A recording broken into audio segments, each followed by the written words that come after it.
अच्छा जी, बिटकॉइन के अगर आप देखें आज आज बिटकॉइन ने ना बड़ी हलचल की है वीकेंड पे, ऊपर नीचे। वो सिर्फ लिक्विडेशंस के लिए, जहाँ तक मेरा ख्याल है, सिर्फ लिक्विडेशंस के लिए ना बिटकॉइन ऊपर गया फिर नीचे आया। ये देखें, एक वीक देखें यहाँ पे, 4 आवर पे 39,886 तक गया। वापस उन्हीं 4 घंटों में वापस ये 38,614 पर आ गया। सिर्फ जिन्होंने अपने लिक्विडेशन पॉइंट्स ऊपर रखे हुए थे 39,500 से, उसको रेजिस्टेंस का सोचते हुए एक्सचेंजेस ने लिक्विडेट करने के लिए मार्केट मेकर्स ने उनको लिक्विडेट किया। तो अभी तक सिचुएशन वही है। 39.6 जो है ना, बहुत रेजिस्टेंस फेस कर रहा है यहाँ पे 39,600 से लेके 40,000 तक। अच्छा, मैंने बिटकॉइन ना बहुत इधर सिंपल, इसको बहुत सिंपल कर दिया है कि ना, अगर कुछ प्राइस रेंजेस लिख दी हैं यहाँ पे, अगर 38 से 42 के तक लेवल ना क्रॉस करना, ये रेजिस्टेंस है इसकी। अगर 42 से ऊपर गया ना, तो यहाँ पे ये न्यूट्रल है। इसको यहाँ पे मैं न्यूट्रल लिख देता हूँ। ये एरिया जो है ना, हम इसको न्यूट्रल कंसिडर करेंगे। ठीक है जी, इस एरिया में न्यूट्रल रहेगा। तो 42 से 46 के दरमियान बिटकॉइन न्यूट्रल रहेगा। हम कुछ नहीं कह सकते। 52 से अगर ये जो रेंज है ना, इसके ऊपर रेंज, यहाँ पे भी देखें बहुत रेजिस्टेंस है। ये सारी रेजिस्टेंस 46 से लेके ये 52 तक रेजिस्टेंस आ रही है सारी। यहाँ पे बहुत ज़्यादा रेजिस्टेंस फेस करेगा बिटकॉइन। तो यहाँ पे भी ना, यहाँ 46 से लेके 52 तक का ये रीजन भी है ना, ये भी मैंने काफ़ी उसको रेजिस्टेंस की जोन में रख दिया। पर्पल बॉक्स जो है ना, रेजिस्टेंस बॉक्स शो कर रहा है। 52 से ऊपर क्रॉस करके ना फिर बुल एक्टिव हो जाएंगे, फिर बुल्स के पास पावर आ जाएगी और बुल्स इसको वापस ऊपर ले जाने की कोशिश करेंगे। और इसी तरीके से ये 38 से 42 भी जो है ना, ये भी रेजिस्टेंस है। ये बुल्स की रेजिस्टेंस है। बुल्स ने इससे नीचे नहीं जाने देना और बेयर्स ने 52 से ऊपर नहीं जाने देना। ये इन दो हाथियों की लड़ाई में हमें अपने पैसे बनाने हैं। अच्छा जी, 38 से 42 जो है ना, ये लोअर रेजिस्टेंस है। अगर ये 38 से नीचे जाता है तो बेयर्स इन कंट्रोल हो जाते हैं। बेयर्स इसको फिर नीचे 26 तक भी लेके जा सकते हैं और बेयर्स इसको 28 तक भी लेके जा सकते हैं, जैसे कि मैंने प्रीवियस वीडियोस में डिस्कस किया हुआ है। तो हमें प्राइस एक्शन जो है होल्ड पे रखना है। प्राइस एक्शन हमने अपने माइंड में रखना है। अगर आप डे ट्रेडिंग कर रहे हैं तो आप वही एक 38 पे ख़रीदें, 39 पे बेच दें, 39,300 पे बेच दें। फिर अगर आप शॉर्ट कर रहे हैं 39,500 से शॉर्ट करना शुरू हों, 38,500 पे बेच दें। इस तरह करके अगर आप छोटी छोटी ट्रेड्स लेना चाह रहे हैं तो आप इस तरह कर सकते हैं। अच्छा, आज मैं दूसरा कॉइन, ये तो हो गई बिटकॉइन की बात। अच्छा, दूसरा एक कॉइन मैं आपको एक बताना चाह रहा था, ऑल्ट कॉइन। अगर आपके पास, अगर आप चाहते हैं, अगर आप ए पी वाई कमाएँ तकरीबन 20% पर, आपके पास कोई स्टेबल कॉइन हो और आपके पैसे भी लूज़ ना हो और आप उस पर ए पी वाई कमा लें, वो स्टेबल कॉइन कौन सा है? वो स्टेबल कॉइन है हमारे पास this one, Terra U S T, Terra Luna. ये एक एल्गोरिथमिक स्टेबल कॉइन है जो कि ना टेरा इकोसिस्टम पे बेस करता है। टेरा इकोसिस्टम, टेरा एक ब्लॉकचेन है, ये इनकी वेबसाइट है। ये एक यूएसडीटी की तरह नहीं है। ये सेंट्रलाइज नहीं है। यूएसडीटी सेंट्रलाइज्ड है, यूएसडीटी एक कंपनी होल्ड करती है। टेरा जो है वो एक डिसेंट्रलाइज्ड स्टेबल कॉइन है। अच्छा, टेरा क्या है? ये एक इकोसिस्टम है जो, जिसमें आप कह सकते हैं कि 1% इसका जो एक्चुअल जो कैप जो है ना इसका, जो अगर आप ये मास पेमेंट प्रोसेसिंग सिस्टम है टेरा, जो मैं बेसिकली कहना चाह रहा हूँ कि ये मास पेमेंट प्रोसेसिंग सिस्टम है। मास पेमेंट प्रोसेसिंग सिस्टम क्या होता है? मास पेमेंट प्रोसेसिंग सिस्टम क्या होता है? जो, जैसे कि हमारे पास वीज़ा कार्ड है, मास्टर कार्ड है, ये मास पेमेंट प्रोसेसिंग सिस्टम्स हैं। अच्छा, इनमें अगर आप कोई भी चीज़ प्रोसेस करते हैं ना, अगर आप किसी मर्चेंट पे जाके पैसे देते हैं, मर्चेंट पे जाके कार्ड यूज़ करते हैं, तो वीज़ा और मास्टर कार्ड आपको चार्ज करते हैं 2%।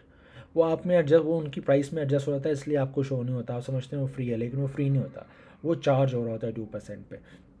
इसी तरीके से जो टेरा ने जो अपना इको मैस पेमेंट जो इकोसिस्टम बनाया हुआ है, उसका कैप इन्होंने रखा हुआ है 1%। 1% से बहुत नीचे होता है, लेकिन उन्होंने कैप रखा हुआ है कि हमारी फ़ीस जो है 1% से ज़्यादा नहीं हो सकती। अच्छा, ये जो है ना, ये यूएसडी, ये बेसिकली ये डिसेंट्रलाइज्ड यूएसडी भी है जिसको हम यूएसटी कहते हैं। ये डिसेंट्रलाइज कोरिन में भी है जिसको हम के आर टी कहते हैं, और ये डिसेंट्रलाइज्ड यूरो में भी है। लेट्स सी कि हमें मिलता है कि नहीं मिलता है यहाँ पे। के आर टी, यस, टेरा, के R W, we can see it. इधर भी है और हमें यूरो में मिल जाता है EUT। लेट्स सी, EUT नहीं आ रहा इधर कॉइन मार्केट कैप पे। एनीवेज ये 3 इन्होंने कॉइन्स निकाले हैं अपने स्टेबल कॉइन्स। अच्छा ये चलते किस तरीके से हैं, ये यूज़ टू, ये जो लूना जो है ना इनका एक जो बेसिकली इनकी ब्लॉकचेन का कॉइन है, टेरा लूना, दिस वन, ये वाला, ये जो है ना ये इसकी ब्लॉकचेन के ऊपर बेस करता है। अच्छा ये अगर आप सपोज़ करें ये आपके पास टेरा लूना की ये $79 की प्राइस है, इसके मार्केट कैप है 28 बिलियन और ये इस टाइम मार्केट में सर्कुलेटिंग सप्लाई है 378 मिलियन। अच्छा होता ये है, ये इसको एल्गोरिथमिक स्टेबल कॉइन इसलिए कहते हैं कि फॉर एग्जांपल अगर USD की प्राइस, ये टेरा USD की प्राइस 1 से कम होती है, अगर ये $1 से कम होती है तो इसको जो है ना टेरा लूना अपने इकोसिस्टम से कॉइन्स बेच के, कॉइन्स बर्न करके इसकी प्राइस में डाल देता है। इसी तरीके से अगर इसकी प्राइस ज़्यादा होती है $1 से प्राइस ज़्यादा होती है तो जो एक्स्ट्रा जो पैसे होते हैं ना, एक्स्ट्रा पैसे, वो टेरा लूना अपने जो टोकन होल्डर्स होते हैं उनमें बहुत स्मॉल प्रॉफिट होता है, लेकिन टेरा लूना अपने टोकन होल्डर्स में वो प्रॉफिट डिस्ट्रीब्यूट कर देता है। ये एल्गोरिथमिक स्टेबल कॉइन इसको कहते हैं कि भाई कोई डिसेंट्रलाइज USDT की तरह या USDC की तरह इसको कोई कंपनी कंट्रोल नहीं कर रही है, डिसेंट्रलाइज है। अच्छा दूसरा ये है कि भी अगर जैसे ही UST लोग ज़्यादा ख़रीदते हैं, UST लोगों ने अगर ज़्यादा ख़रीदना शुरू कर दिया, UST ज़्यादा करना शुरू कर दिया तो टेरा लूना की प्राइस भी ऊपर जाएगी। अगर USDT की मार्केट कैप कम होना शुरू कर दिया, UST लोगों ने डंप करना शुरू कर दिया तो उसकी लूना की मार्केट कैप भी कम चला जाएगा। अच्छा ये एंकर प्रोटोकॉल है जो टेरा इकोसिस्टम पे चलता है, ये anchorprotocol.com है। अगर आपके पास UST हैं, अगर आपने USDT के बजाय टेरा UST ले लिए, ये आप एक्सचेंजेस पे जाके ले सकते हैं, ऑलमोस्ट हर एक्सचेंज पे मौजूद है, ये बाइनेंस पे, क्यूकॉइन पे, कॉइनबेस पे, हर जगह ऑलमोस्ट ये मौजूद है। अगर आप इसको किसी भी अपने USDT से इसको कन्वर्ट कर लेते हैं, ये भी स्टेबल कॉइन है, इसकी वैल्यू $1 ही रहेगी, कोई फ़र्क नहीं है USDT में और इसमें। अगर आप इसमें कन्वर्ट कर लेते हैं तो ये आपको 19% APY दे रहा है 1 साल का। लेट्स से अगर आपके पास $1000 हैं, 1000 टेरा लूना, 1000 USD आपने इसके अंदर स्टेक कर दिए हैं एंकर प्रोटोकॉल में जो टेरा इकोसिस्टम पर है, तो आपको 1 साल में 19.4% APY मिलेगा। फॉर एग्जांपल अगर आपने 1000 स्टेक किया है तो 1 साल बाद आपके पास 194 USD टेरा लूना हो जाएंगे एक्स्ट्रा। तो ये बहुत ज़्यादा APY है। USDT USDC को इतना APY नहीं दे रहा, तो ये अच्छी पैसे वर्निंग है। अगर आपके पास वैसे ही कॉइन्स पड़े हुए हैं और अगर आप इस सिनेरियो में ट्रेड नहीं करना चाह रहे हैं, आप चाह रहे हैं कि भी मैं कंफर्म हो जब मैं 52 से ऊपर जाएगा मैं तभी बाय करूँ, मैं रिस्क फ्री रहना चाहता हूँ, और आप स्टेबल कॉइन्स में हैं अभी, तो स्टेबल कॉइन्स बजाय अपने किसी वॉलेट में खाली रखने के, ये इस एंकर सेविंग अकाउंट में, एंकर प्रोटोकॉल में आप स्टेक कर सकते हैं ईजिली 19.4% पे। और ये इसके अंदर आप देखें अभी इसकी टोटल कितना स्टेक हुआ है, इसके अंदर 7.7 बिलियन डॉलर जो हैं वो इसके ऊपर स्टेक हुए हुए हैं। अच्छा इसका एक और सिनेरियो भी है, इसका एक और सीन भी है, अगर आपने स्टेक कर लिया है तो आप इसके ऊपर बोरो भी कर सकते हैं वापस। अगर आपने लेट्स से $1000 स्टेक किए हैं तो आप इसी इकोसिस्टम से बोरो भी कर सकते हैं। उस बोरो का इंटरेस्ट रेट आपको कितना पड़ेगा, 12.84% उस बोरो का इंटरेस्ट रेट पड़ेगा।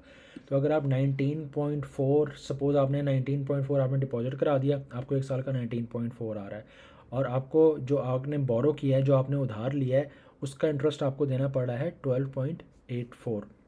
तो ये आपको कितना पड़ जाएगा अगर आप बोरो भी करते हैं और वो करते हैं, लेट्स सी 19.4 माइनस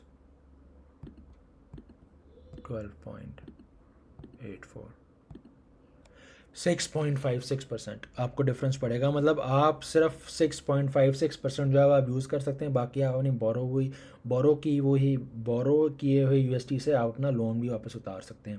तो ये बहुत अच्छा इकोसिस्टम है, अगर आप इसको देखना चाहते हैं ज़रूर देखें। और कुछ अगर आपको इन्फॉर्मेशन चाहिए हो तो कमेंट्स में ज़रूर लिखें, और इस चैनल को सब्सक्राइब करना ना भूलिएगा।